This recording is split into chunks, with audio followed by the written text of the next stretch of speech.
আর টিভির প্রতি মঙ্গলবারের বিশেষ আয়োজন গণতন্ত্রের সংলাপে সবাইকে স্বাগত জানাচ্ছি। আমি সেলিম আমরাও খান। দর্শক, সবশেষ তথ্যে ২৪ ঘন্টায় মারা গেছেন আরও ২৩৫ জন করোনা আক্রান্ত রোগী। শনাক্ত হয়েছে ১৫,৭৭৬ জন নতুন রোগী। করোনার চলমান মহামারীর মাঝেই দেশে বাড়ছে ডেঙ্গু আক্রান্ত রোগীর সংখ্যা। করোনার ঊর্ধ্বমুখী সংক্রমণ নিয়ন্ত্রণে চলমান কঠোর বিধিনিষেধ ১০ আগস্ট পর্যন্ত বাড়ানো হয়েছে। কাজ হারিয়ে রোগে শোকে সাধারণ মানুষ যখন দিশেহারা অবস্থা, তখন দেশে চলছে দোষারোপের রাজনীতি।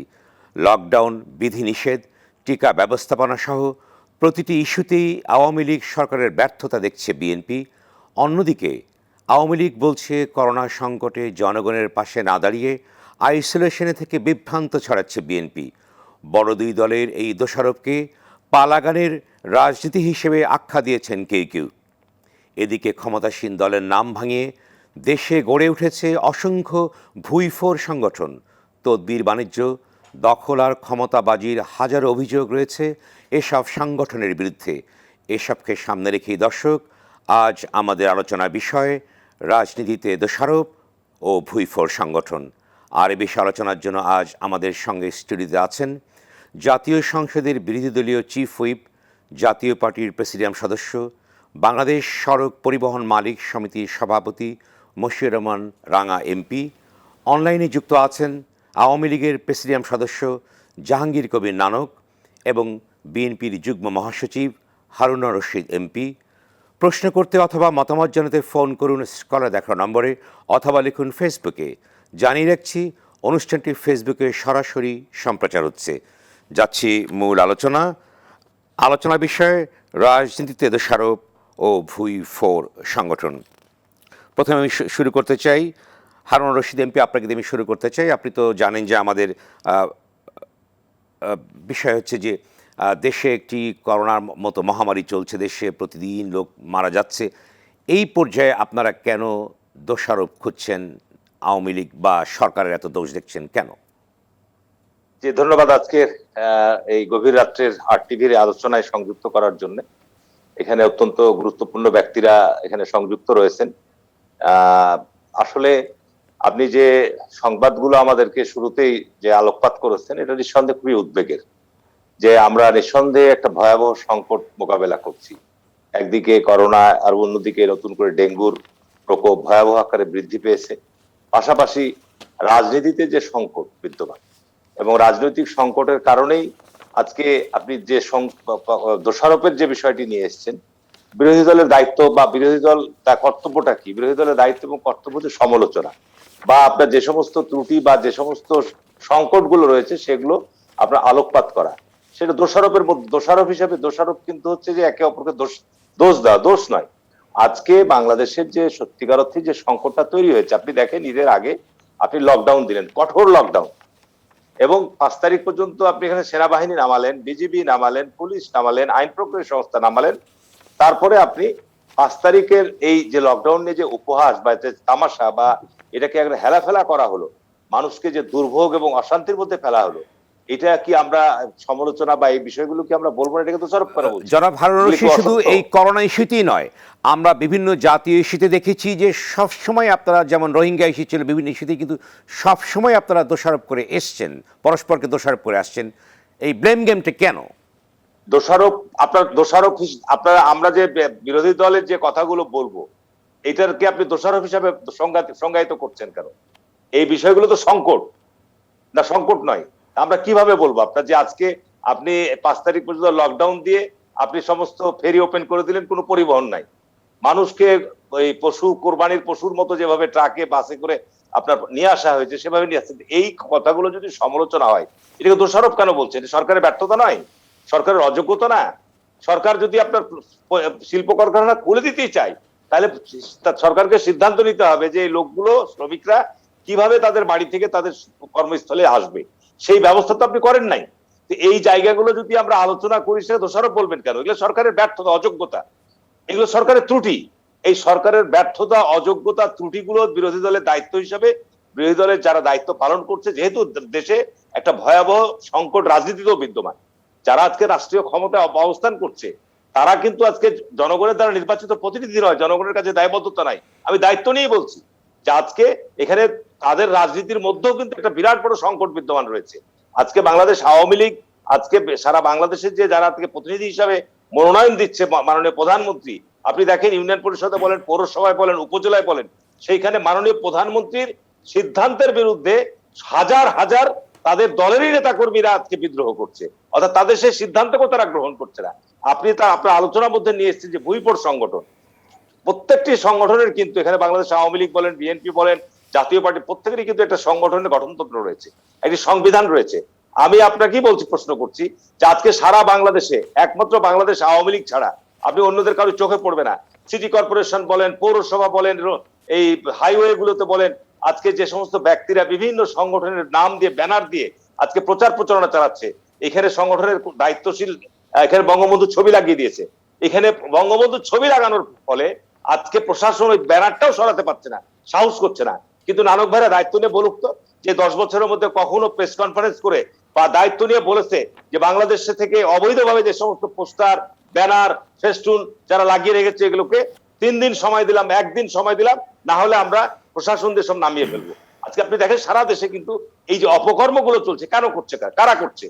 এবং এই যারা হারুন রশিদ একটি একটি একটি প্রশ্ন, সেটি হচ্ছে বিএনপি যখন ক্ষমতায় ছিল তখনই কিন্তু শত শত সংগঠন গড়ে উঠেছে এবং সম্প্রতি 2017 সালে এই সংগঠনের বিরুদ্ধে কঠোর নির্দেশনা বিএনপি জারি করেছিল এবং বিএনপি 11টি অঙ্গ সংগঠন রয়েছে। তার বাইরে 2013 সালে ভুইভর সংগঠনের দৌরাত্ম অতিষ্ঠ হয়ে রুহুল কবির রিজভী কিন্তু প্রেস কনফারেন্স করেছিলেন। আপনারাও সংগঠনের বাইরে নয়, তো আপনাদের সময় তো ঘটেছিল, কেন ঘটে এগুলো? আমি আমাদের সংগঠনের যে ব্যতিক্রম দু চারটি কেউ এরকম মানে স্বপ্রণোদিত হয়ে করেছে, করে না, এই কথা আমি বলবো না। কিন্তু আজকে আওয়ামী লীগের বিধবা লীগ, এই যে কয়দিন আগে হেলেনা জাহাঙ্গীর, আওয়ামী লীগের উপকমিটির দায়িত্বশীল, বিএনপি যারা এরকম 2-4 জন করেছে তারা কিন্তু বিএনপির দায়িত্বশীল ব্যক্তি বলতে পারবেন না। এখন এখানে সাহেব আওয়ামী লীগের উপকমিটির সদস্য, হেলেনা আওয়ামী লীগের উপকমিটির সদস্য, আপনার পাপিয়া আওয়ামী লীগের মহিলা লীগের কেন্দ্রীয় নেতা। এই যে আজকে এই ঘটনাগুলো যেগুলো ঘটছে, এরা তো আওয়ামী লীগের দায়িত্বশীল জায়গায় অবস্থান থেকে করছে। এখন ধরেন যে আওয়ামী লীগের দায়িত্বশীল বাইরে থেকে যদি কেউ করে থাকে, সেটা ধরেন যে আওয়ামী লীগ বলবে যে এটা তো আর কোনো দায় দায়িত্ব নাই, কিন্তু তাদের সংগঠনের জায়গা থেকে তো উদ্যোগ নেওয়া। ধন্যবাদ হারুন রশিদ এমপি, আবারও আমি আসবো আপনার কাছে। জাহাঙ্গীর কবির, মূলত এখানে হচ্ছে যে আজকে সত্যিকার হচ্ছে দেশে যেহেতু শৃঙ্খলা ভেঙে পড়েছে, দেশের রাজনৈতিক একটা সংকট বিদ্যমান, যে কারণে এদিকে দৃষ্টিপাত করার মতো আসলে কোনো পদক্ষেপ নাই। আমি আবার আসবো আপনার কাছে। জাহাঙ্গীর কবির নানক, আপনি বলেন যে ভুইভর সংগঠনের কথা হচ্ছিল, 2 এপ্রিল কথা হচ্ছিল, কিন্তু একটি সম্প্রতি রিপোর্ট বেরিয়েছে যে বর্তমান আওয়ামী লীগের নাম ভাঙিয়ে 73টি ভুইভর সংগঠন আছে এবং একটি রিসার্চ বলছে যে আওয়ামী লীগ 2009 সালে ক্ষমতা আসার পর থেকে 400 ভুইফোর সংগঠন এসছে। এর ফলে অনেকে বলছেন যে যারা ত্যাগী নেতা আছেন তারা পদবঞ্চিত হচ্ছেন এবং তারা নানাভাবে বঞ্চিত হচ্ছেন। আপনারা কি ব্যবস্থা নিয়েছেন বা এগুলো জানার পরেও কারণ নিশ্চুপ ছিলেন এতদিন আপনারা? ধন্যবাদ আপনাকে। আমি প্রথমে, এটি আগস্ট মাস, শোকের মাস। এই শোকের মাসে আমি জাতির পিতা বঙ্গবন্ধু শেখ মুজিবুর রহমান সহ 75 15 আগস্ট যারা শহীদ হয়েছিলেন তাদের আত্মার প্রতি আমি গভীর শ্রদ্ধা জানাই। পাশাপাশি ভাবে আমি আজকে একটি সুসংবাদ বাংলাদেশে রয়েছে। সেই বাংলাদেশ সুসংবাদটি হলো আমাদের বাংলাদেশের টাইগাররা এই প্রথম অস্ট্রেলিয়াকে টি-20 ম্যাচে আজকে পরাজিত করেছেন, অল আউট করে 23 রানে বিজয় লাভ করেছেন। সেই কারণে আমি স্বাগত জানাই, অভিনন্দন জানাই। আমরাও আজকে এই আলোচনায় বাংলাদেশ দলকে আমরা অভিনন্দন জানাচ্ছি আলোচনার পক্ষ থেকে। ধন্যবাদ। আমি যে বিষয়টি বলেছেন সে বিষয়টি হলো দুটি বিষয়। একটি বিষয় হলো করোনাকালীন সময়। দেখেন, করোনাকালীন সময় গত বছরের মার্চ মাসে যখন করোনার হিংস্র ছবল আঘাত হানে, ছবল দেয়, তখন সারা বিশ্বকে, তখন থেকে কিন্তু এই করোনা মোকাবেলার জন্য সরকার ব্যবস্থা গ্রহণ করেছে। কখনো লকডাউন করেছে, কখনো লকডাউন প্রত্যাহার করে আবার জীবনযাত্রা স্বাভাবিক রেখেছে, কখনো বা গার্মেন্টস সহ বন্ধ রেখেছে, টোটাল লকডাউন করেছে, আবার কখনো গার্মেন্টস শিল্পকে, অর্থনৈতিক প্রবাহকে সুরক্ষার জন্য জীবন এবং জীবিকাকে পাশাপাশি চলার মতো পরিবেশ এবং পরিস্থিতি তৈরি করেছে। পাশাপাশি ভাবে করোনা মোকাবেলার জন্য আন্তর্জাতিকভাবে যে সকল টিকা আবিষ্কার হয়েছে, যেসব দেশ বা কোম্পানি টিকা আবিষ্কার করেছে, সেসব দেশ থেকে কিন্তু মাননীয় প্রধানমন্ত্রী শেখ হাসিনার সুযোগ্য নেতৃত্বে অনেক বড় বড় দেশ টিকা পায়নি। কিন্তু মাননীয় প্রধানমন্ত্রী শেখ হাসিনা সেই সর্বপ্রথমেই টাকার ব্যবস্থা করে, সে টাকা দিয়ে টিকার ব্যবস্থা করে নেন। দেখেন, আমি একটি কথা বলবো যে দোষারোপ করা বা আমি আজকের দিনে আমি কাউকে কোনো আঘাত করে আমি কাউকে সমালোচনা করে আমি করতে চাই না। আমি শুধু বলবো যে আমরা কি করেছি। আমরা শুরু থেকেই কিন্তু আমাদের নেত্রী শেখ হাসিনা কিন্তু মানুষের দুস্থ মানুষের পাশে গিয়ে দাঁড়াতে বলেছে। সরকার শুধু নয়, সরকারি ভাবে নয়, আওয়ামী লীগ দলগত ভাবে এটি বঙ্গবন্ধুর দল, বঙ্গবন্ধু শিখিয়েছে দুস্থ মানুষের পাশে কিভাবে দাঁড়াতে হবে। তার কাছ থেকে শিক্ষা গ্রহণ করেছে। তার কন্যা, তার রক্ত যার ধমনীতে প্রবাহিত, সেই রক্তের উত্তরাধিকার শেখ হাসিনা কিন্তু দুস্থ মানুষের পাশে গিয়ে দাঁড়াবার জন্য আমাদেরকে নির্দেশনা দিয়েছেন। আওয়ামী লীগ, যুবলীগ, ছাত্রলীগ, স্বেচ্ছাসেবক লীগ, কৃষক লীগ সহ সকলেই কিন্তু মানুষের পাশে গিয়ে দাঁড়িয়েছে। এমনকি লকডাউনের একটি পর্যায়ে যখন মাননীয় নেত্রী শেখ হাসিনা উপলব্ধি করলেন যে কিছু মানুষ আছে মধ্যবিত্ত, খস্য মধ্যবিত্ত এবং নিম্ন মধ্যবিত্ত পরিবার যারা লাইনে এসে হাত পাততে পারছে না, যারা ত্রাণ দিতে পারছে না, তিনি নির্দেশ দিলেন যে এদের বাড়িতে বাড়িতে গিয়ে পৌঁছে দিতে হবে। আমরা কতগুলো ফোন নাম্বার দিলাম, যে ফোন নাম্বারে ব্যবহার করলে, ফোনে ফোন করলে পরে আমরা রাতের অন্ধকারে আমরা সে সমস্ত বাড়িতে গিয়ে খবর পৌঁছে দিলাম। আজকে অস্বীকার করলে চলবে না যে দেশে সেই মুহূর্তে এই করোনাময় পরিস্থিতিতে যে দেশের সেনাবাহিনী, পুলিশ বাহিনী অত্যন্ত বাস্তব এই দুর্যোগপূর্ণ মানুষের পাশে গিয়ে দাঁড়িয়েছে। কিন্তু আমি হারুন ভাইকে একটি প্রশ্ন রাখতে চাই যে বিরোধী দলের সমালোচনা করার অধিকার যেমন রাখে, তেমনি বিরোধী দলের জনগণের প্রতি দায়বদ্ধতা থেকে জনগণের কোন দুরবস্থার মধ্যে তার পাশে গিয়ে দাঁড়ানো কিন্তু একটি নৈতিক দায়িত্ব এবং কর্তব্য, রাজনৈতিক দায়িত্ব এবং কর্তব্য। কিন্তু দেখবেন যে বিএনপি গত বছরের মার্চ মাস থেকে আজ পর্যন্ত একেবারে জনগণের ভিতরে অনুপস্থিত, শুধু সমালোচনা করছেন। সমালোচনাকে আমি অভিনন্দন জানাতে চাই, গঠনমূলক সমালোচনাকে আমি অভিনন্দন জানাতে চাই। এই কিন্তু আজকে পর্যন্ত যে ব্যবস্থাগুলি গ্রহণ করেছে মাননীয় প্রধানমন্ত্রী শেখ হাসিনা, যে ব্যবস্থাগুলি গ্রহণ করেছে, সেই ব্যবস্থার আলোকে কিছু ঘটনা তো ঘটেছি। সেই ব্যবস্থার আলোকে যেমন যখন আমার বাজার, আমার বৈদেশিক মুদ্রা অর্জনকারী আয়কারী একমাত্র অন্যতম প্রতিষ্ঠান হলো পোশাক শিল্প। সে পোশাক শিল্পের বাজারকে ধরে রাখার জন্য, কারণ আমাকে তো দীর্ঘমেয়াদী পথ চলতে হবে, সে বাজারকে ধরে সে বাজার তো আর বসে থাকবে না, বায়ার্সটা তো আর বাংলাদেশে বসে থাকবে না, বাংলাদেশের দিকে তাকিয়ে থাকবে না যে বিএনপি কি বলে, জাতীয় পার্টি কি বলে, আওয়ামী লীগ কি করে, সেই দিকে তাকিয়ে থাকবে না। বায়ার্সটা তাদের দ্রব্য সামগ্রী নেওয়ার জন্য। একটি প্রশ্ন সম্পূরক, সেটি হচ্ছে যে আপনি বলেছেন যে বিরোধী দল তো সমালোচনা করতেই পারে, কিন্তু এই যে 1.5 বছর যে করোনা চলছে, মহামারী চলছে, এই ক্ষেত্রে সরকারের যে সীমাবদ্ধতা আছে সেইগুলো যদি সমালোচনা করা হয় তাহলে আপনারা কেন সেগুলোকে দোষারোপ হিসেবে দেখবেন? ওবায়দুল কাদের বলেছেন, আপনাদের সাধারণ সম্পাদক, দোষারোপের রাজনীতি করার সংকটকে ভয়াবহ করে তুলবে। তাহলে কি গঠনমূলক সমালোচনার ক্ষেত্রটি বন্ধ হয়ে যাচ্ছে না? না, দেখেন, আমি যে বিষয়টি আমি বলছি যে আমি আগে অভিনন্দন জানিয়েছি, থ্যাঙ্কস জানিয়েছি যে আমি গঠনমূলক সমালোচনার আমি অভিনন্দন জানাই। সমালোচনা করার বিরোধী দলের নৈতিক দায়িত্ব এবং কর্তব্য, ভুল ধরিয়ে দেওয়া নৈতিক দায়িত্ব এবং কর্তব্য। কিন্তু আমার প্রশ্ন হলো যে শুধু বিরোধী দলের দায়িত্বটি কি এই ভুল ধরিয়ে দেওয়া অথবা সমালোচনা করা অথবা দোষারোপ করা? বিরোধী দলের কি জনগণের প্রতি কোনো দায়িত্ব কর্তব্য নেই? দেশে কোনো বিএনপি নামক কোনো দলের অস্তিত্ব আছে, এই কথা করোনাকালীন সময় কেউ উপলব্ধি করতে পারে নাই।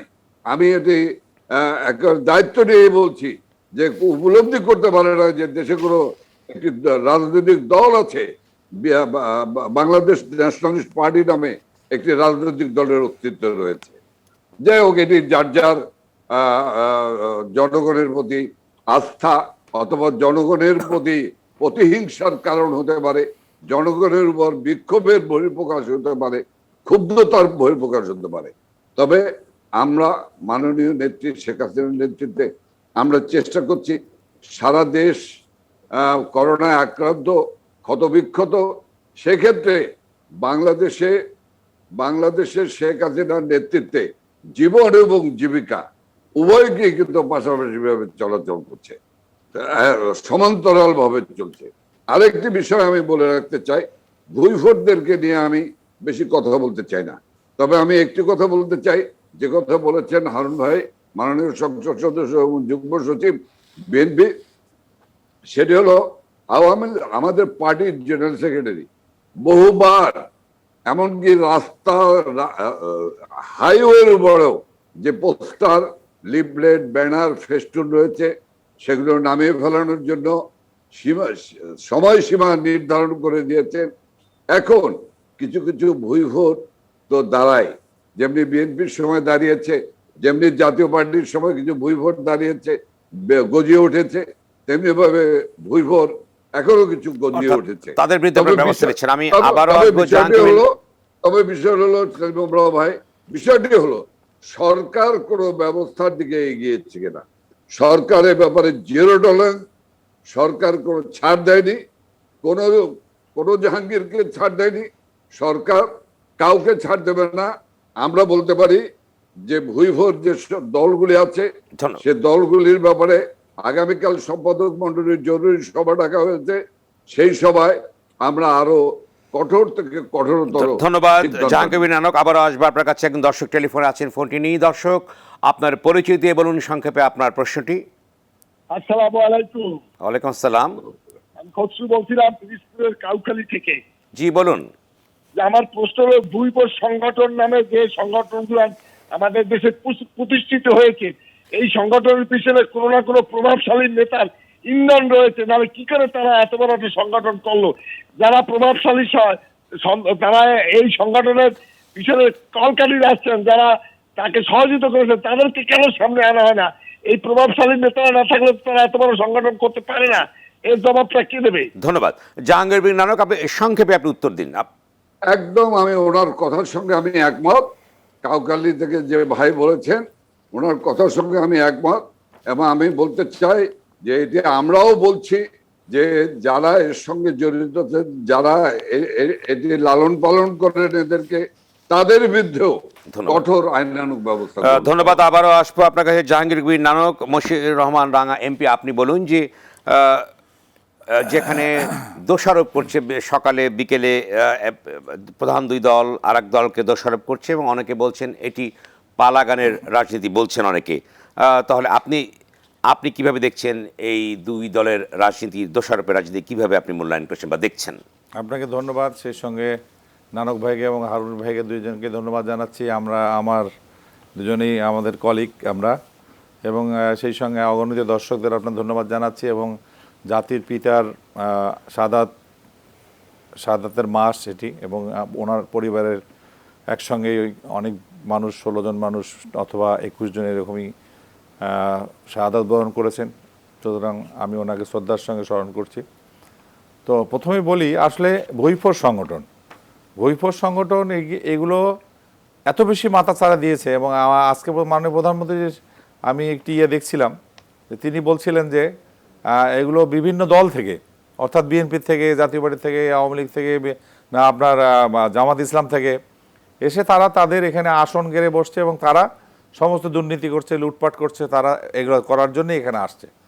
তো আমরা গ্রাম্য ভাষায় বলি যে গুড় থাকলে সেখানে একটু পিপিলিকা আসেই, গুড় থাকলে সেখানে একটু আসে, তাই বলে এত পিপিলিকা? না, অধিক পিপিলিকা। এবং সে পিপিলিকা রাজনীতি যারা দল করেন তারা কিন্তু মানুষজনকে পছন্দ করেন এবং ভোটারদের পছন্দ করেন, ভোটার চান বাংলাদেশে আসুক।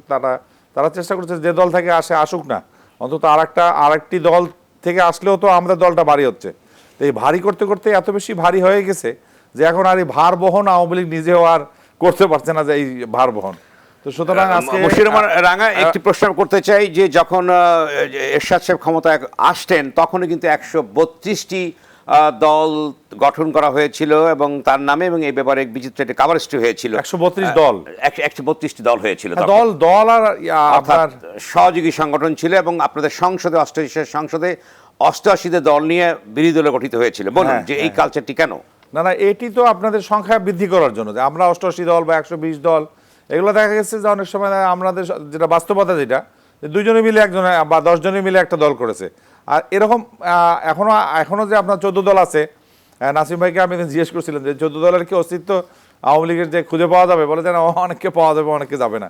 উনি আল্লাহ ওনাকে বেহেশতবাসী করুক, উনি মুখের উপরেই কথা বলতেন, সত্য কথা বলতেন সবসময়। তো যাই হোক, এগুলো আসলে খুব কঠিন ব্যাপার নয়। এই পরগাছা দূর করা বা বড় গাছেই ছোট ছোট গাছের বা আমরা যদিও বলি ক্যাকটাস বা এই টাইপের বা গাছের জন্ম হয় এবং সেভাবে হচ্ছে, এগুলোকে পরিষ্কার করানো খুব কঠিন ব্যাপার নয়। এটা মাননীয় প্রধানমন্ত্রীর ইচ্ছার উপরে নির্ভর করে। উনি ইচ্ছা করলে 7 দিনেই এগুলো যে 11টি বা 12টি সংগঠন নানক ভাইদের রয়েছে, উনি বলেননি এগুলো বলতে পারতেন। 12টি সংগঠন, ওগুলো বাদ বাকি যে ছাত্রলীগ এবং আপনার শ্রমিক সংগঠন, 8টি সংগঠন এবং 2টি বন্ধুপ্রতিম সংগঠন, হ্যাঁ বন্ধুপ্রতিম সংগঠন, এগুলো রয়েছে। এগুলো বাদ দিয়ে বাকিগুলোকে নিয়ে কাজ করাই ভালো, কেননা এখন বর্তমান বাংলাদেশের অবস্থাটা হচ্ছে করোনা মোকাবেলাটাই একটা। আপনি বললেন যে এগুলোকে মুহূর্তেই, অর্থাৎ এগুলোকে সরিয়ে ফেলা যায় আবর্জনাগুলোকে, কিন্তু কেন করা যাচ্ছে না? দিনে দিনে বেড়েই চলছে। এগুলো যে আমরা যেটা বলতে চাচ্ছিলাম, অনেকের পৃষ্ঠপোষকতা এর মধ্যে রয়েছে এবং অনেকে চাচ্ছে যে না এগুলো থাক না, অসুবিধা কি, সমস্যা তো কিছু হচ্ছে না, গায়ের কাছে লাগে থাক, তারা একদিনে হয়তো আমাদের কাজে আসতে পারে, এরকম ভাবছে অনেকেই। কিন্তু মাননীয় প্রধানমন্ত্রী এটি ভাবেন না। মাননীয় প্রধানমন্ত্রী ভাবেন যে না, পরগাছা থাকবেই না, পরগাছা রাখবোই না। এবং এগুলো জামাত ইসলাম থেকে আসতে, বিভিন্ন দল থেকে যে যায়নি তাও কিন্তু না। আমরা ব্রুকেটস অনেককে আমরা জানি বা অনেককে আমি ব্যক্তিগতভাবে চিনি, যারা সেই সময় বিএনপির পিরিয়ডে হারুন সাহেবদের সময় যারা হয়তো বরখাস্ত হয়েছিলেন বা বিভিন্নভাবে তাদেরকে নির্যাতন করা হয়েছিল, কিন্তু তারা কিন্তু বিএনপির সঙ্গে জড়িতই ছিলেন। কোনো নিজের দোষের কারণে হয়তো তাদেরকে সরকার থেকে অনেক সময় যারা ব্রোকারেজ তাদেরকে হয়তো অন্য জায়গায় পোস্টিং দেওয়া হয়েছে, ওই সুযোগটা নিয়ে কিন্তু বর্তমান সরকারের সুবিধাগুলো নিয়ে বলছে যে আমি এখানে ছিলাম, আমাকে বের করে দেওয়া হয়েছে, আমাকে এবার। এরকম আজকের পত্রিকাতেও আছে, আমি আজকের পত্রিকায় আপনার প্রথম আলো কিংবা যুগান্তরে দেখতে পারবেন, এ ধরনের মানুষের নামও দেওয়া আছে যারা আজকে অনেক ভালো ভালো জায়গায় ভালো ভালো অবস্থানে কিন্তু তারা চলে গেছে। এবং আমি স্থানীয় সরকার মন্ত্রণালয় মাননীয় নানক ভাই কিন্তু ছিলেন এবং উনিও, ওনার পরেই আমি ওই মন্ত্রণালয়ের প্রতিমন্ত্রীর দায়িত্ব পালন করেছি। আমি অবাক হয়ে গেছি যে আমাদের যেটা নানক ভাই আমাদের ইয়াতে ছিল, আমাদের কি বলে সমবায় আমি দেখেছি যে অনেক সমবায়ের মানে কর্মকর্তা যারা ছিল তাদের অনেকেই একদম সরাসরি বিএনপি থেকে, জামাত ইসলাম থেকে আসা। আমি অবাক হয়ে গেছিলাম যে আপনি যাওয়ার পরেই তো আমি দায়িত্ব নিয়েছি ওখানকার, কিন্তু আমি দেখেছি যে আমি অবাকভাবে তাকিয়েছিলাম যে এরা সরাসরি একটা ইয়ের সঙ্গে জড়িত ছিল, তারা এভাবে এখানে আসলো কিভাবে। কিন্তু এখনও তারা বহাল তবিয়তে আছে। এবং ঘটনাটা হচ্ছে যে একটা কাজ বের হলে বা একটা কিছু চাকরি বের হলে অনেক সময় বিভিন্ন জায়গায় পয়সার বিনিময়ে কিছু করা হয়, অনেক সময় সুবিধা পাওয়া যায়। সেখানে দেখা যায় যে আওয়ামী লীগ মনে করে, তাদের লোক ছেলেপেলে মনে করে, ছাত্রলীগের ছেলেরা মনে করে যে না আমাদের গভর্নমেন্ট, আমাদের দায়িত্ব, আমরা এখানে দায়িত্ব পালন করবো। সেখানে দেখা যায় যারা বিএনপি থেকে বা জামাত ইসলাম থেকে হয়তো বিভিন্ন জায়গা থেকে পয়সা নিয়ে আসে, ওই দুর্নীতিবাজকে কিছু পয়সা দিয়ে আবার সরকারি চাকরিতে ঢুকছে। এইরকমও আমি 100 জন আপনাকে কালকেই দিতে পারবো, না কালকেই দিতে পারবো 100 জন। কেন এগুলিকে অপারেশন করা যায় না এসব সংগঠন ব্যক্তিগুলোকে? কেন জাহাঙ্গীরের পরে যখন এর পেছনে কি কাজ করছে বা কারা আছে, পৃষ্ঠপোষক কারা, তাদেরকে কেন চিহ্নিত করা হয় না? আমার মনে হয় নানক ভাই বলেছেন, আপনি হয়তো জিনিসটা শোনেননি, সেটা হচ্ছে যে কালকে ওনাদের প্রেসিডিয়ামের সভা বলছেন উনি, প্রেসিডিয়ামের সভায় সিদ্ধান্ত হয়ে গেলে আমি মনে করি যে এই সংগঠন একটিও আর বাংলাদেশে আমার মনে হয় না থাকবে। কারণ আওয়ামী লীগের এখন আর তাদেরকে এই মুহূর্তে তাদের কোনো প্রয়োজন নেই। এখন তাদের প্রয়োজনটা হচ্ছে করোনা মোকাবেলা করা, সেটা সবাইকে নিয়ে যদি করতো, আমি মনে করি পার্লামেন্ট থেকে একটা কমিটি করে নিয়ে যদি আমরা করতাম, কেননা এটা একটা জাতীয় সমস্যা, এটা আমরা করতাম, তাহলে আমাদের সবার জন্য বিরোধী দল, সরকারি দল বা হারুন সাহেবরাও আছেন, ক্ষুদ্রতম হলেও বিরোধী দল তো অবশ্যই, তারাও বিরোধী দল, একসাথে মিলে যদি আমরা এই করোনার মোকাবিলা করতে পারতাম, এই হঠকারী সিদ্ধান্ত ব্যুরোক্রেসি থেকে না নিয়ে আজকে ফেরি চলবে, কালকে বাস চলবে, পরশুদিনে আপনার লোকজন গ্রামে যাবে, আবার একদিনের মধ্যে ডেকে নিয়ে আসে তাদের আগামীকালকের মধ্যে জয়েন না করলে তাদের চাকরি চলে যাবে, রাস্তাঘাটে আমাদের কোনো গাড়ি নাই, আমরা কোনো বাস দিই নাই, আমাদের বাস দেওয়ার কথা বলা হয় নাই, তারপরে দেখা গেছে যে তারা বিভিন্নভাবে কষ্ট করে একটা মানুষ পঞ্চগড় থেকে আসতে 8,000 টাকা খরচ করতে হয়েছে তাকে, অন্তত 8,000 টাকাও সে খরচ করেছে, আমি পত্রিকায় দেখেছি। তো এই যে মানুষগুলোর ক্ষতি করা হচ্ছে, এগুলো ব্যুরোক্রেসির চিন্তাভাবনার কারণে হচ্ছে। মাননীয় প্রধানমন্ত্রী তো অনেক কাজ, উনি যদি সব কিছু দেখতে পারতেন তাহলে এই সমস্যাগুলো হতো না। আমার মনে হয় যে এই ধরনের সিদ্ধান্ত নেওয়ার আগে, এবং আমার মনে হয় যেটি সব থেকে প্রয়োজনীয় জিনিস সেটি হচ্ছে আমাদের করোনা মোকাবেলা করতে গেলে আমাদের মানুষকে খাওয়ার দিতে হবে, আমাদের মানুষকে তাদের চলার ব্যবস্থা করতে হবে। আমি একটা বাড়িতে পুরুষ মানুষ, আমি একমাত্র হয়তো আর্নিং ম্যান সেই পরিবারের, 5 জন 6 জন 8 জন 10 জন 20 জন থাকে, একজনই হয়তো করে, দোকানপাট সব বন্ধ, এখন সে মানুষটি বাসায়ও থাকতে পারে না, বাসার বাচ্চা কাচ্চারা কান্নাকাটি করে, এইটা চায় ওইটা চায়, তাদের খাওয়ার জিনিস যে আমরা ঠিকমতো তারা দিতে পারে না, সে কারণে তারাও অস্থির হয়ে যায় যেন একটা কিছু করা দরকার, দোকান খোলা দরকার। কিন্তু দেখা গেল দোকান খুলতে গেলে মাননীয় প্রধানমন্ত্রী বলেছেন যে আগে জীবনটা বড় তোমার, তারপরে তোমার জীবিকাটা। কিন্তু বাচ্চাদের যদি, ছেলেদের যদি, কাজের মানুষদের যদি আমরা তাদের সহায়তা করতে না পারি, সহযোগিতা করতে না পারি, তাহলে কিন্তু আপনি যতই বলেন, যতই লাঠিপেটা করেন, যতই পুলিশ দেন, যতই সেনাবাহিনী নামান, কোনোভাবেই কিন্তু আপনার মানুষকে আটকানো যাবে না। মানুষ কিন্তু তাদের জীবিকার জন্য বের হবেই এবং পরিবারের জন্য তাদেরকে বের হতে হবে। তাতে যদি তাদের মৃত্যু হয়। একজন ব্যক্তি টেলিফোনে আছেন, ফোনটি নিয়ে দর্শক আপনার পরিচয় দিয়ে প্রশ্ন করুন। আসসালামু আলাইকুম। ওয়ালাইকুম আসসালাম। আমি জাহাঙ্গীর নানক সাহেবের সাথে কথা বলতে চাই। জি বলুন। জি বলেন। ওই সরকারি নাম্বার দিচ্ছে, 3 নাম্বারে ফোন করলে সরকারি ত্রাণ পৌঁছে যাবে। আমি এ পর্যন্ত অনেকবার ফোন দিয়েছি, কিন্তু ওই যতবারই ফোন দিয়েছি ততবারই বলে যে আপনি 150 নাম্বারে আছেন। এর মানে কি? আমি তো খুব কষ্টে আছি। যে আমার ধন্যবাদ আমাদের সঙ্গেই থাকুন। মশিউর রাঙ্গা, আরেকটি প্রশ্ন আমরা বিরতির আগে আরেকটি প্রশ্ন আমরা করেছিলাম প্রথমেই, সেটি হচ্ছে যে পলিটিক্স অফ ব্লেম যেটা করা হচ্ছে, যে সমালোচনা করলেই বলা হয় যে দোষারোপ করা হচ্ছে, তাহলে এটি কেন? সমালোচনার বাংলাটা হচ্ছে সমযোগ আলোচনা। আপনাকে এক দিক দিয়ে শুধু আপনি দুর্নামই করবেন, খারাপটাই বলবেন তা না, কিন্তু আপনি সমালোচনা করলে দুই দিকেই বলতে হবে। সরকারের বাধ্যবাধকতাও বলতে হবে, এবং সেই সঙ্গে একটা নতুন একটা রোগ, এই করোনা এটা না কুষ্ঠরোগের মতো, না অন্য রোগের মতো, এটা একটা ছোঁয়াচে রোগ। এটাকে দিয়ে নিঃশ্বাসের মাধ্যমে, বাতাসের মাধ্যমে এটা আরেকজনের সংক্রামিত হয়। সুতরাং এটা আমাদের ডাক্তারদের ওই ধারণা ছিল না, ডাক্তারদের, এবং আমি মনে করি যে আমাদের যে স্বাস্থ্য মন্ত্রণালয় তারাও ব্যর্থ হয়েছেন, এবং আমরা পার্লামেন্টে কিন্তু আমরা ব্যর্থ হয়েছেন। আমি মশিউর রাঙ্গা আপনার কাছে আসবো বিরতির আগে। জনাব জাহাঙ্গীর নানক একজন দর্শক প্রশ্ন করেছেন, এর উত্তরটি কি হবে? আচ্ছা, জি, আসলে আমি শুনলাম, এটা খুবই দুঃখজনক এবং দুর্ভাগ্যজনক। আমি এই টেলিফোন নাম্বারের সঙ্গে যারা সংশ্লিষ্ট আছেন, আমি তাদেরকে অনুরোধ করব যে এই ভদ্রলোক না, শুধু যারাই টেলিফোন করছেন তাদের সেখানে ত্রাণ নিয়ে, সাহায্য নিয়ে, সহযোগিতা নিয়ে সেখানে পৌঁছে যাওয়ার জন্য আমি অনুরোধ করব।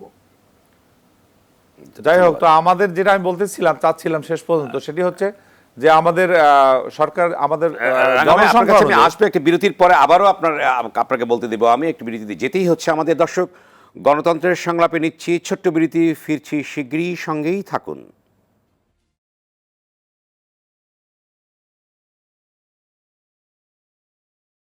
বিরতির পর আবারও স্বাগত। দেখছেন মঙ্গলবারের বিশেষ আয়োজন গণতন্ত্রের সংলাপ অনুষ্ঠান। সঙ্গে আছে আমি সেলিম আমরাও খান। আলোচনার বিষয় রাজনীতিতে দোষারোপ ও ভুইফোর সংগঠন। ফিরছে আলোচনায়, এই পর্যায়ে যাচ্ছি হারুন রশিদ এমপি, আপনার কাছে আমি যাই। আমি শেষ বলুন আপনি। সেটি হচ্ছে যে আমি যেটি বলতে চাচ্ছিলাম যে মাননীয় প্রধানমন্ত্রী বাদেও একটা মন্ত্রিসভা থাকে। মন্ত্রিসভার মধ্যে স্বাস্থ্য মন্ত্রণালয় একটা বড় মন্ত্রণালয়, 2 জন সচিব সেখানে রয়েছেন, একজন না, অন্যান্য মন্ত্রণালয় একজন করে থাকেন, আমাদের স্থানীয় সরকার পল্লী উন্নয়ন অবশ্যই 2 জন, কিন্তু ওখানে একটা মাত্রই মন্ত্রণালয়, সেখানে 2 জন মন্ত্রী সেখানে থাকেন, 2 জন সচিব থাকেন সেখানে। সুতরাং এই মন্ত্রণালয়টি হচ্ছে এমন একটা মন্ত্রণালয় যে এই করোনা অবস্থায় সারা পৃথিবীতে কোথায় কি ঘটছে, কেননা এই রোগটা তো আমরা জানি না, তো নতুন করে আসছে, আমাদের ডাক্তাররাও সবাই এই ব্যাপারে ওয়াকিবহাল নয়। শেষ করতে হবে। তারপরেও আমরা এইটাকে আমরা অবহেলা করে প্রথমের থেকে কিন্তু একটু অবহেলা করা হয়েছে। মানে প্রধানমন্ত্রী সবসময় কিন্তু তীক্ষ্ণ দৃষ্টি রেখেছেন এখানে, যার কারণে কিন্তু আমাদের 16 কোটি মানুষ হলেও আমাদের মৃত্যুর সংখ্যা কিন্তু অন্য দেশে কম। আজকে থাইল্যান্ডে একটু আগে আমরা শুনেছি 135 জনের মতো মারা গেছে। একমাত্র উদাহরণ পৃথিবীতে সেটা হচ্ছে 147 সোভিয়েত মারা ইউনিয়নে গেছে থাইল্যান্ডে। 67 জন, 47 অনলি 47 না 147। 147। তো আমাদেরও প্রায়, আমাদের ধরেন যে 135 এর মতো আজকে, 235 এর মতো আজকে বোধহয় এইরকম গেছে, গতকালকে তাই গেছে। 21,000-এর উপরে আমাদের মানুষ মৃত্যুবরণ করেছে। আজকে সোভিয়েত ইউনিয়নে আপনি দেখেন, একমাত্র পৃথিবীর মধ্যে দেশ সোভিয়েত ইউনিয়নে আপনি কিন্তু বলতে চেয়েছেন যে আমাদের যারা প্রশাসনের দায়িত্ব আছেন তারা অবহেলা। অর্থাৎ অবহেলা করেছে বলে প্রচন্ড আজকে এই অবহেলা, অবস্থা। এবং ধন্যবাদ। এটা স্বাস্থ্য আবারও আসবো মশিউর রহমান স্বাস্থ্য MP, মন্ত্রণালয়ের প্রচন্ড অবহেলার কারণে এই যা মানুষ মারা গেল। ম্যানেজমেন্টের ব্যর্থতা Right, আপনি বলতে right. চেয়েছেন। ধন্যবাদ। আবারও আসবে আপনার কাছে হারুন রশিদ এমপি, আপনি বলুন। আমি আবারও একটু ফিরে যেতে চাই যে ভুইফোর সংগঠনগুলো আপনাদের সময় ছিল যখন ক্ষমতায় ছিলেন, এখন আওয়ামী লীগের সময় আছেন। প্রশ্নটা হচ্ছে যে এই ভুইফোর সংগঠনগুলো কেন গড়ে ওঠে বা পৃষ্ঠপোষকতা কারা করে, বা সেই ব্যাপারে আপনারা কখনোই কোনো চিন্তা করেছেন কিনা বা ব্যবস্থা গ্রহণ করেছেন কিনা? যেমন 2013 সালে যখন আন্দোলন ছিল বাংলাদেশে, তখন কিন্তু অসংখ্য সংগঠন গড়ে উঠেছে এবং আপনারা বড় ধরনের ব্যবস্থা নেওয়ার কথা বলেছেন। বর্তমানে একটি রিসার্চ বলছে যে বর্তমানেও বিএনপিতে 7টি ভুইফোর সংগঠন আছে, 60 সংগঠন রয়েছে, এবং আপনার এই ব্যাপারে যদিও সতর্ক আছেন এবং বিব্রত অবস্থায় আছেন। কেন গড়ে ওঠে? এটি কি দলের রাজনৈতিক গণতান্ত্রিক চর্চার সংকট আছে? ধন্যবাদ। যে অনেকগুলো টেলিভিশন চ্যানেলগুলোতে বিভিন্ন সময় আলোচনা হচ্ছে যে বিরোধী দল করোনাকালীন সময় কেন দায়িত্ব পালন করছে না। আমি সেলিম ভাইকে বলবো যে আপনি বিজ্ঞ সঞ্চালক হিসেবে আপনারা এখানে বলেন যে বিরোধী দলের এক্ষেত্রে দায়িত্বটা কি। এটি মহামারীর সময় এখানে বিজ্ঞান ভিত্তিক যে নির্দেশনা দেওয়া হচ্ছে যে এখানে আপনারা সংক্রমণ রোধকল্পে আপনারা দূরত্ব বজায় করে চলাফেরা করুন, মাস্ক ব্যবহার করুন। এই ক্ষেত্রে আমি গত 15 দিন থেকে বাড়িতে, আমার নিজের নির্বাচনী এলাকায় বাড়িতে একেবারে বদ্ধ জীবন যাপন করছি, এবং আমি কর্মীদের সাথে একেবারে ডিটাচ, মোবাইলে যোগাযোগ ছাড়া। কারণ আমি একটা এলাকায় যদি যাই সেখানে 100, 200, 500 লোক জমা হবে। তো সেটা কি আপনার এই করোনা সংক্রমণের নিয়ন্ত্রণের জন্য উপযোগী হবে, না করোনা সংক্রমণকে বৃদ্ধি করে দেওয়ার জন্য সহায়ক হবে? সুতরাং এখানে আমাদের কাজটা কি? এখানে আমাদের কাজটা হচ্ছে জনসাধারণকে সচেতন করা, মাস্ক ব্যবহার করা। আপনারা কি সেই কাজটি করছেন? হারুন রশিদ এমপি, আপনারা সেই কাজটি কি করছেন? অবশ্যই। আমাদের যে প্রযুক্তির মাধ্যমে আমাদের সকল পর্যায়ে নেতা কর্মীদেরকে আমরা মেসেজ দিচ্ছি। যেমন আমার বাড়িতে ধরেন যে আমি যখন থাকি, শত শত লোক আসে, একটি লোক এখন আসে, আমি বলি নিষেধ করে দিচ্ছি না, কেউ আসতে পারবে না। সেই ক্ষেত্রে প্রত্যেকটি ইউনিয়ন তৃণমূল পর্যায়ে বলা হচ্ছে যে তোমরা এখন দলীয় এই সমস্ত কর্মকাণ্ড বা দলীয় এই সমস্ত যোগাযোগটা তোমরা বিচ্ছিন্ন রাখো। মসজিদগুলোতে এখনো গ্রাম পর্যায়ে আপনার কেউ সামাজিক দূরত্ব মেনে মসজিদের আপনার নামাজ আদায় হচ্ছে না। আমি চাঁপাইনবাবগঞ্জে প্রশাসনকে নিয়ে এবং আমরা ব্যক্তিগতভাবে মসজিদের ইমামদেরকে নিয়ে আমি বৈঠক করেছি, ভার্চুয়ালি আলোচনা করেছি, বেশ কিছু ইমামদেরকে নিয়ে আলোচনা করেছি, যেখানে খোদ আপনার মক্কা এবং মদিনায় সামাজিক দূরত্বকে নামাজ আদায় হচ্ছে, কিন্তু এখনো গ্রাম পর্যায়ে মানুষের মধ্যে একটা ধারণা যে সামাজিক দূরত্ব বজায় রেখে নামাজ আদায় করলে নামাজ হবে না। এবং ইমাম সাহেবরাও এই জিনিসটা মুসল্লিদেরকে ক্লিয়ার ব্যাখ্যা দিয়ে বলা যে না, এটা যেহেতু বিজ্ঞান বলছে এবং শীর্ষ আলেমরা নির্দেশ দিয়েছে যে এটা নামাজ আদায় করা এভাবে করতে হবে। কিন্তু এই কাজটা কেন করছে না? তারও দুর্বলতা আছে একটা, যে আজকে যে সমস্ত আপনার গ্রাম পর্যায়ে যে সমস্ত মসজিদের ইমামরা, যারা মসজিদের ওই বিভিন্ন অর্থ দিয়ে তাদের বেতনটা হয়, তারা যদি মসজিদে মুসল্লি না আসে, তারা না খেয়ে মারা যাবে। অনেকগুলো বিষয় আছে, এগুলো টেলিভিশন সবকিছু আলোচনা খোলামেলা করা যায় না। আজকে বাস্তব অবস্থাটা বুঝতে হয় যে মহামারী আজকে সারা বিশ্বকে গ্রাস করেছে, আল্লাহ কর্তৃক প্রদত্ত, এবং এখানে বিজ্ঞান এবং চিকিৎসক যারা গবেষণা করছে তারা যে নির্দেশনা দিচ্ছে সেই অনুযায়ী আমাদেরকে চলার চেষ্টা করতে এবং জনগণকে সেইভাবে সতর্ক করতে হবে। নানক ভাই একটা কথা বলেছে যে বিএনপি যে একটা রাজনৈতিক দল, আসলে তো বিএনপি এখন বিরোধী দল না, বিরোধী দল তো জাতীয় পার্টি। পার্লামেন্টে আপনারা মহাজোটের শরিক, তাদেরকে বিরোধী দলের আসনে বসিয়েছেন। আজকে জাতীয় পার্টি প্রকৃত আসলে সংজ্ঞায়িত করা যায় তারাই বিরোধী দল। বিএনপি আজকে রাজনৈতিক দল হিসেবে আছে কি আছে না? উপনির্বাচন গুলো হচ্ছে না? আমরা তো 18 নির্বাচন করেছিলাম, নির্বাচন রাতের বেলা করে ফেলেছেন। এখন যে নির্বাচন গুলো হচ্ছে সেই নির্বাচন গুলোতে 5% জনগণও যাচ্ছে না। কয়েকদিন আগে আপনাদের শরিক জনাব রাশেদ খান মেনন বরিশালের নিজে দাঁড়িয়ে কি বললো যে জনগণ ভোট দিতে পারে নাই, আমি সাক্ষী। তা আজকে বাংলাদেশের রাজনীতিকে আপনারা যে ধ্বংসের শেষ প্রান্তে নিয়ে গেছে, একেবারেই বলবো যে সংকটময় অবস্থায় নিয়ে গেছে, এটি আওয়ামী লীগকে সারা জীবন যতদিন আপনারা আপনাদের পরবর্তী প্রজন্ম এটি ইতিহাসে স্বর্ণাক্ষরে লেখা থাকবে যে বিরাজনীতিকরণের চূড়ান্ত রূপ আজকে আওয়ামী লীগ দান করেছে। আজকে যে গণতন্ত্রের সংলাপ, আমি দায়িত্ব নিয়ে বলছি যে বাংলাদেশে এই করোনাকালীন সময় বিরোধী দল দায়িত্ব কি পালন করবে? বিরোধী দলের কি কোনো স্পেস আছে?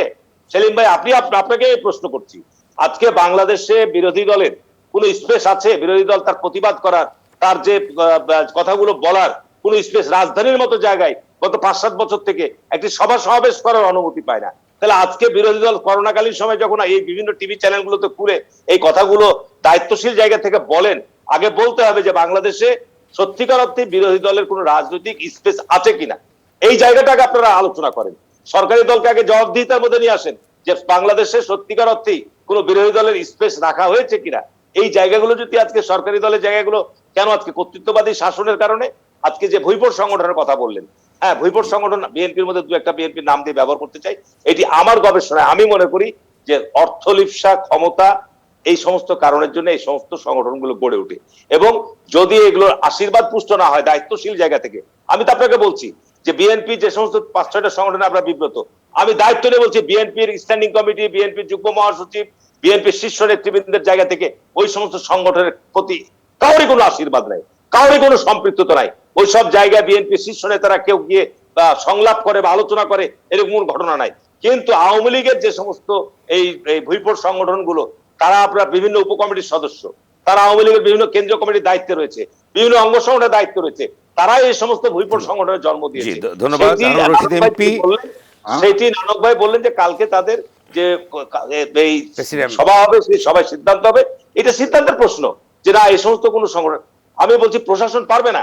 বঙ্গবন্ধুর ছবি লাগে আমার নির্বাচনী এলাকায় কয়েকটি হাট বাজারে, কয়েকটি জায়গায়, একটা জায়গায় আপনার সরকারি খাস জায়গায়, এটা মহিলা যুবলীগের জন্য নির্ধারিত হয়েছে সরকারি খাস জায়গা, ওখানে বঙ্গবন্ধুর ছবি লাগিয়ে আপনার ছবি ব্যানার টাঙিয়ে দিয়েছে। ধন্যবাদ। ওই ব্যানার আমি প্রশাসনকে বলার পরও প্রশাসন কিন্তু হাত দিতে সাহস পাচ্ছে না যে এটা যদি আপনার তখন আবার যদি পত্রিকায় নিউজ। ধন্যবাদ হারুন রশিদ এমপি।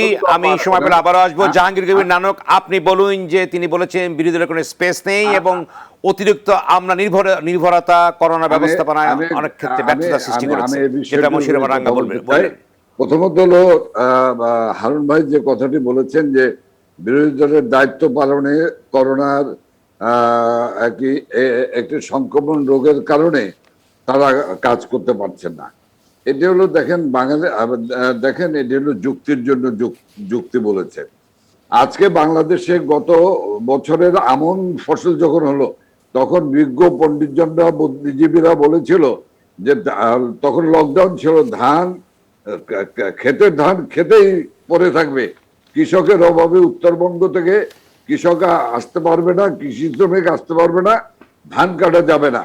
কিন্তু নেত্রী নির্দেশ দিলেন কৃষক লীগকে, যুবলীগকে, ছাত্রলীগকে, ধান কেটে কিন্তু কৃষকের গোলায় পৌঁছে দিয়ে আসলো। সংক্রমণের কথা কিন্তু কোনো ভাবা হলো না। আপনার গত প্রথম থাবায়, করোনার প্রথম থাবায় কি হলো যে সন্তান মা মৃত্যুবরণ করেছে করোনার কারণে, সন্তান মায়ের লাশের কাছে যায় না। বাবা মা মৃত্যুবরণ করেছে, ছেলে তার বাবার মরদেহের কাছে যায় না, কেউ কাফন করতে যায় না। সেই অসাধ্য সাধন কাজটিও কিন্তু ছাত্রলীগ, যুবলীগ, কৃষক লীগ করেছে। আমি হারুন ভাই, আমি দেখাতে পারি আমার এই মোবাইল দিয়ে যে আজকে সারাদিন কে কোথায় কি করেছে, আমার কাছে দিন শেষে সমস্ত রিপোর্টগুলি আসে, আমি দেখাতে পারবো। কাজে দেখেন, ঝড় হবে, বন্যা হবে, ভোলায় ঝড় হবে, উড়িষ্যারে ঝড় হবে, সেই ঝড়ের পরে ডিসেন্ট্রি হবে, টাইফয়েড হবে। সেই কারণে কোনো পলিটিক্যাল পার্টি যাবে না, এটা হতে পারে না। কোনো পলিটিক্যাল পার্টি সে তার জনগণের প্রতি রাজনৈতিক দায়িত্ব পালন করবে না, এটা হতে পারে না। যাই হোক, আমি পলিটিক্যাল স্পেসের কথা বলি। আমরা, আপনার মনে আছে আপনারা যখন ক্ষমতায় ছিলেন তখন আমাদের অফিস থেকে বের হতে দিচ্ছিলেন না। আমি কিন্তু তখন যুবলীগের চেয়ারম্যান। আমাদের সারা বাংলাদেশে হাজার হাজার নেতা কর্মীকে হত্যা করা হয়েছে, MS কিবরিয়া, হাসানুল্লাহ মাস্টার দিয়ে শুরু করে কত মানুষকে হত্যা করা হয়েছে। কিন্তু তারপরও কিন্তু আমরা রাজপথ ছাড়ি নাই, আপনাদেরকে ওয়াকওভার দিইনি। আমরা রাজপথ কাঁপিয়ে তুলেছি, আমরা প্রতিবাদ করেছি, প্রতিরোধ গড়ে তুলেছি, আমাদের পার্টি অফিস আমরা জ্বালিয়ে দেওয়ার আলোচনার চেষ্টা প্রান্তে পৌঁছে গেছি। জাহাঙ্গীর বিন নানক, আমি মনে হয় সময় দিতে পারছি না।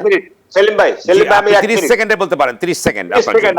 আমি যেটা বলে শেষ করতে চাই সেটা হলো আসলে আন্দোলন করার মতো শক্তির সামর্থ্য, আমি বলবো না যে যোগ্যতা নাই, শক্তি সামর্থ্য ইচ্ছা নাই আসলে আপনার। ধন্যবাদ। থ্যাংক ইউ নানক ভাই। আমি সেলিম ভাই যে শুধু একটু বলতে চাই যে ধান কাটার একটা ফটো সেশন 30 সেকেন্ডে শেষ করতে হবে আমার এখানে কৃষি মন্ত্রী এসেছিলেন, আপনার মহিলা লীগ, আপনার অফিসার লীগ আর আওয়ামী লীগের নেতারা কোট প্যান্ট টাইপের ধান কাটা হয় না। নানক ভাই আমি আপনাকে স্পষ্ট বলছি, এগুলো প্রধানমন্ত্রীর কাছে রং মেসেজ দিয়েছে। ছাত্রলীগ, যুবলীগ এরা ফটো সেশন করেছে, প্রকৃত যারা ধান কাটা কৃষক তারাই ধান কেটেছে। ধন্যবাদ। মশিউর রহমান রাঙা, আপনি 10 সেকেন্ড ভিতরে শেষ করতে চাই। না, আমি যেটা বলতে চাচ্ছি সেটা হচ্ছে যে করোনা নিয়ে কান্দাকাটি করব, করোনা নিয়ে এইটা করব, করোনা নিয়ে রাজনীতি করব, এই রাজনীতিটা তখনই শেষ হবে যখন ঘরে ঘরে আমরা খাওয়ার পৌঁছাতে পারবো এবং টিকাটা দিতে পারবো। টিকা 24 কোটি টিকা আনার ব্যবস্থা করতে হবে, এটা সরকারের দায়িত্ব, এটা সরকার করবে, কিন্তু সেই অবস্থাটা আমাদের তৈরি করে দিতে হবে। এবং এই সরকারের উন্নয়নমূলক কর্মকাণ্ড নিয়ে আমাদের যথেষ্ট হয়েছে, এটা অনেক হয়েছে, অনেক করা হয়েছে। এখন মেইন প্রবলেমটা হচ্ছে আমাদের এই টিকাটা আমাদের দিতে হবে, এর কোনো ধন্যবাদ মশিউর রহমান রাঙা, সময় দেওয়ার জন্য ধন্যবাদ আপনাদের সবাইকে আলোচনা অংশ নেওয়ার জন্য। আগামী মঙ্গলবার আবারও দেখা হবে। সবাই ভালো থাকুন, সুস্থ থাকুন, সঙ্গে থাকবার জন্য ধন্যবাদ।